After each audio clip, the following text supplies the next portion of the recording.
Sejam bem-vindos às desventuras e aforismos diários.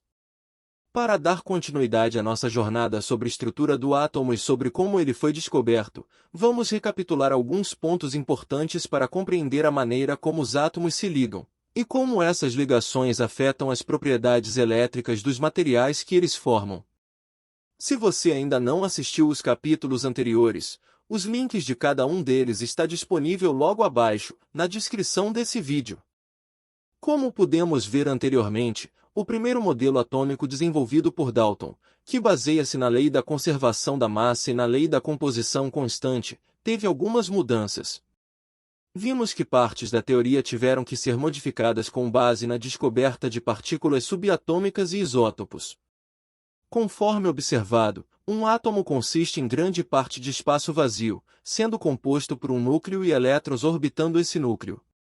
Vimos que com o passar dos anos, devido ao avanço tecnológico, descobriu-se que o núcleo dos átomos eram compostos de partículas, e que dentro dessas partículas, existiam outras ainda menores.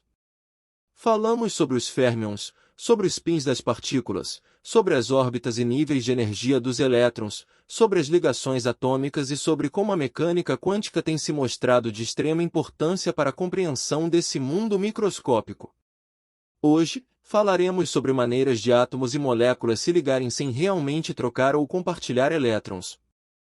Bem, em muitas moléculas, as forças internas são tais que os elétrons tendem a se agrupar em uma extremidade da molécula, deixando a outra extremidade com uma carga positiva.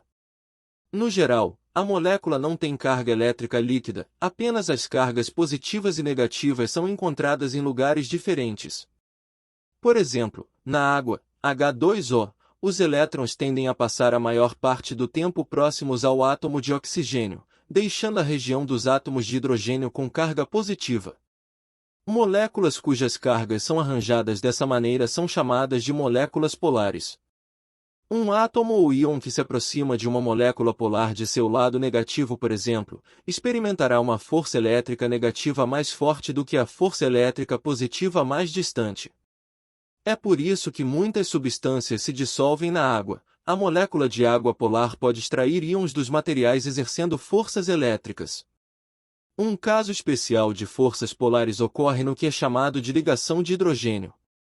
Em muitas situações, quando o hidrogênio forma uma ligação covalente com outro átomo, os elétrons se movem em direção a esse átomo e o hidrogênio adquire uma leve carga positiva. O hidrogênio, por sua vez, atrai outro átomo, formando assim uma espécie de ponte entre os dois. Muitas moléculas importantes, incluindo o DNA, dependem de pontes de hidrogênio para sua estrutura. Existe uma maneira de formar uma ligação fraca entre dois átomos eletricamente neutros. O físico holandês Johannes van der Waals teorizou pela primeira vez um mecanismo para tal ligação em 1873, e agora é conhecido como forças de van der Waals.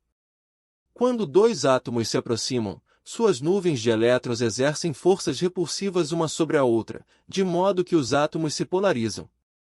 Em tais situações, é possível que a atração elétrica entre o núcleo de um átomo e os elétrons do outro supere as forças repulsivas entre os elétrons e uma ligação fraca se forme.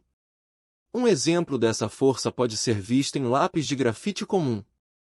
Neste material, os átomos de carbono são mantidos juntos em folhas por fortes ligações covalentes, mas as folhas são mantidas juntas apenas pelas forças de van der Waals. Quando um lápis é desenhado no papel, as forças de van der Waals se quebram e as folhas de carbono se soltam. Isso é o que cria o risco de lápis escuro. Por enquanto é isso. No próximo capítulo, falaremos sobre condutores e isolantes, e também sobre suas propriedades magnéticas. Nos vemos em breve.